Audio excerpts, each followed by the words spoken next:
এনেকুৱা এটা জেগাত আহিছোঁ য'ত এটা মানুহ নাই, অকলে মই।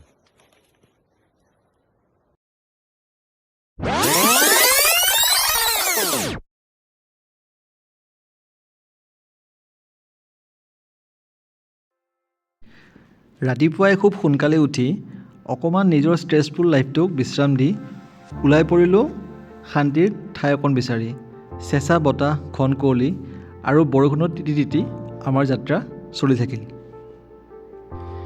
কি হ'ব যদি কওঁ আজি যি ৰাস্তাৰে গৈ আছোঁ সেইটো হণ্টেড, কিন্তু শেষত যি পালোঁ সেয়াই আছিল একেবাৰে স্বৰ্গ। Welcome family to my another blog. বাটত এনেকৈ মাকৈ দেখি ৰ'ব নোৱাৰিলোঁ, ৰখি দি 2-3টা খাই আগুৱাই গৈ থাকিলোঁ। এই যে ৰঙা চোলা পিন্ধা দাদাজন, তেখেতে আমাক দেখুৱাই দি গ'ল কোনফালে গ'লে সোনকালে মৰিব পাৰি, আৰু আমিও তেখেতৰ ইনষ্ট্ৰাকশ্যন ফ'ল' কৰি আগুৱাই গ'লোঁ।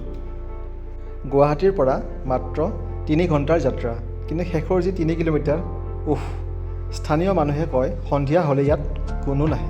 চাৰিওফালে এনেকুৱা নীৰৱতা যেন কোনোবাই আপোনাক চাই আছে।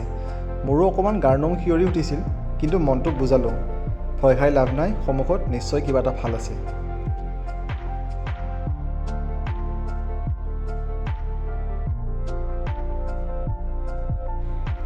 এনেকুৱা দুৰ্গম আৰু কঠিন ৰাস্তাবোৰ পাৰ কৰি কেৱল মাত্ৰ তললৈ গৈহে আছোঁ, কিন্তু ক'তা নাপাওঁৱেচোন।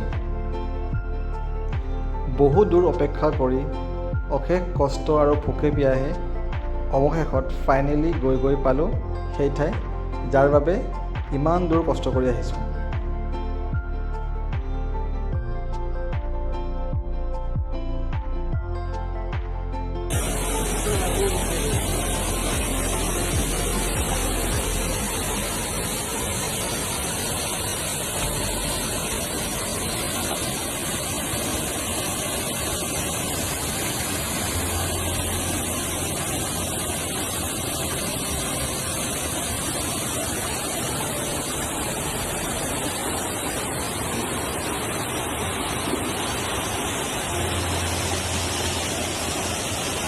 পোংআয়াৰ ৱাটাৰফল।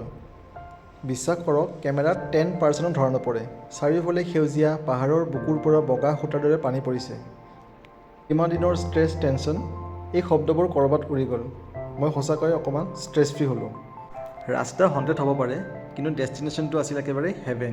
জীৱনটো এনেকুৱাই, অলপ ভয়, অলপ কনফিউজ, পাৰ কৰিলেহে শান্তি পোৱা যায়।